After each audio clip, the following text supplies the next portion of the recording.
அந்த நம்பிக்கையை நீங்கள் உங்களுடைய குடும்பத்தை வளப்படுத்திக் கொள்வதற்காக பயன்படுத்திக் கொள்கிறீர்கள். அதனால தான் அவர்கள் அப்பாவிகள், நீங்கள் அயோக்கியர்கள் என்று நாம் சொல்கிறோம். சார் மோடி கங்கை கொண்ட சோழபுரம் வரும்போது, இந்த இந்த ட்ரிப்ல வந்து தூத்துக்குடியில பேசுறாரு. எங்களுடைய 2014லேருந்து இன்று வரை நாங்க வந்து 11 மெடிக்கல் காலேஜ் குடுத்துருக்கோம் அப்டின்றாரு. நான் ஓகே 11 மெடிக்கல் காலேஜ் லிஸ்ட் என்ன? அப்டின்னு எடுத்து பார்த்தா, எல்லாமே 2021க்கு முன்னாடி வந்த மெடிக்கல் காலேஜ். 21க்கு அப்புறம் ஒரு மெடிக்கல் காலேஜ் வரல. எல்லாமே இபிஎஸ், மோடி இருந்தம்போது அந்த ஒரு காம்பினேஷன்ல வந்த மெடிக்கல் காலேஜஸ்.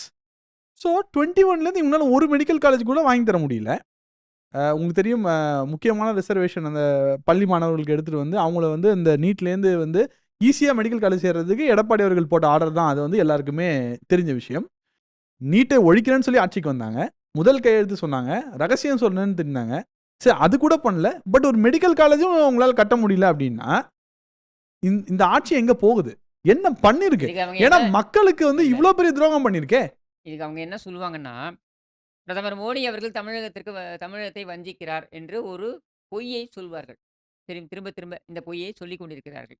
நான் என்ன கேட்கிறேன்னா, உங்க அப்பனுக்கு காசு வெளியிடணும்னு கொண்டு வந்தீங்கல்ல. என்னை பொறுத்தவரைக்கும் அது தமிழகத்திற்கு நெத்தி காசு.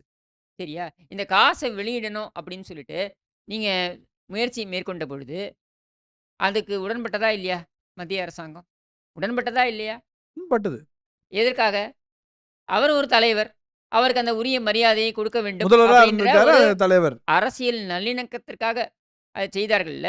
அப்ப கருணாநிதிக்கு நெத்திக்காசு விடுவதற்கு ராஜ்நாத் சிங்கை அனுப்பி வைத்து சிறப்பிக்க முடியும் என்றால், இந்த மத்திய அரசாங்கம் இந்த தமிழக மக்களுக்கு மருத்துவமனைக்கு அல்லது மருத்துவக் கல்லூரிக்கு வேண்டாம் என்று சொல்லியிருக்குமா?